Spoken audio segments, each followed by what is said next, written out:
হঠাৎ তোমার কি হলো এখন? আছে আছে, এরও কারণ আছে। হাসপাতালে ছুটি পেলাম কয়েকটা দিন, বিয়ের পর দেরি হয়ে গেল। চলো তোমাকে নিয়ে হানিমুন করে আসি কয়েকদিন। মানে? মানে কাল তোমাকে নিয়ে আমি কদিনের জন্য বাইরে বেড়াতে যাচ্ছি। সত্যি? সত্যি সত্যি, 3 সত্যি। বড় খোকা, বড় খোকা, কি রে, ঘুমিয়ে পড়লি নাকি? তোমার রাজত্বে শান্তিতে ঘুমানো যে এত সহজ নয়, সেটা কি তুমি জানো না মা? থাম, যা বলছি তাই শোন। ওই আহ্লাদি বৌমা এবার দীপুর মাথাটা কেমন করে চিবিয়ে চিবিয়ে খাচ্ছে, সেই কথাটা শোন।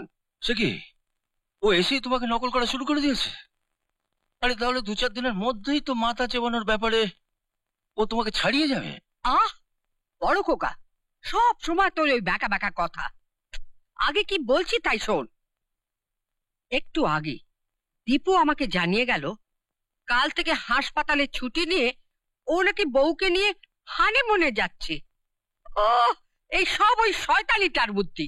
এই দেখো, আচ্ছা মা, তুমিই তো বলেছিলে তোমাদের বিয়ের পর তোমার কথাতেই তো বাবা তোমাকে নিয়ে হানিমুনে গেছিল। চুপ কর, কোথায় আমি আর কোথায় সপ্তমী? যা চাল নেই চুলো নেই, তার আবার বেড়াতে যাবার অত শখ কিসের? শোনো মা, সপ্তমীর চুলো থাক আর নাই থাক, তুমি আবার এ নিয়ে অশান্তির চুলে আগুন ধরাতে যেও না। কি, তুই আমায় এত বড় কথা বললি? আমি সংসারে আগুন লাগাই? না না, আমি ঠিক ওভাবে লাইট নিভিয়ে শুয়ে পড়ো।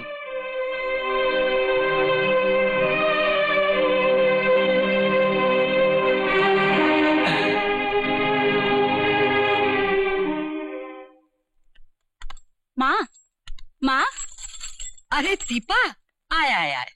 এই দেখো না, হঠাৎ একটা দরকারে তোমার কাছে আমাদের ছুটে আসতে হলো। হ্যাঁ, নাহলে তো এখন আশাই হতো না। যা কাজের চাপ আপনি জানেন ওসব না। কথা রাখো তো, তার আগে বলো মা, তুমি কেমন আছো? ভালো নেই রে। কেন মা? আর বলো না, সব কাজকর্ম ফেলে ওই দীপুটা না ওই হাওড় হাওয়াদের ঘরের মেয়েটাকে নিয়ে হানিমুনে যাচ্ছে। হানিমুন? তাতে তো খরচা হবে অনেক। এসব বাজে খরচের কোনো মানেই হয় না। সে আর কে বুঝছে বাবা। গ্রামের মেয়েরা অনেক কিছু জানে। দেখো, সপ্তমী হয়তো টুকটাক করে ভাইকে কিছু খাইয়ে দিয়েছে। হ্যাঁ ঠিকই তো। তোর দাদাকেও। হ্যাঁ, তোর দাদাকেও। যে ছেলে আমার উপরে কোনোদিন রাগ কাটেনি, সেও এখন রাধাকৃষ্ণ বলছে। ছাড়ো তো দাদার কথা। ও মা, তোমার জামাইয়ের শখ হয়েছে একটা সোনার চেন পরার। হ্যাঁ, আসলে আসলে সোনার দাম তো এখন কম, তাই ভাবছিলাম যে এই সময় যদি একটা চেন বানিয়ে নেওয়া যায় তাহলে লাভ আছে। কি বললে দীপা, রোজের চেন পড়বে? খুব ইচ্ছে হয়েছে। এই কুকুর নাকি, দেখে চেন দিয়ে বেঁধে রাখতে হবে। আহ দাদা, তুমি কি ঠেস দিয়ে ছাড়া কথা বলতে পারো না? কি জানিস, এই সবই অভ্যেসের গুণ। তোদের সঙ্গে থাকতে থাকতে এটা আমি বেশ ভালো রকম রপ্ত করে ফেলেছি। ও হ্যাঁ, কি কি যেন বলছিস না, কি চাই বলছিস না? দাদা, ও একটা সোনার চেন করবে, তাই কিছু টাকার দরকার। সে তো বিয়ের পর থেকে টাকার দরকার পড়ছে, আর মাও সাপ্লাই দিয়ে যাচ্ছে।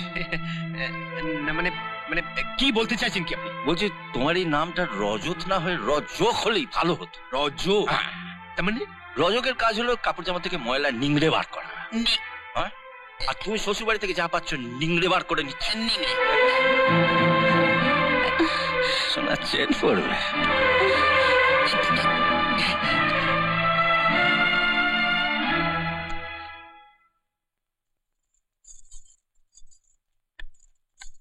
থাক থাক থাক থাক থাক, ভালোভাবে করে এসো, আর ওখানে পৌঁছে একটা খবর দিয়ে দেবে।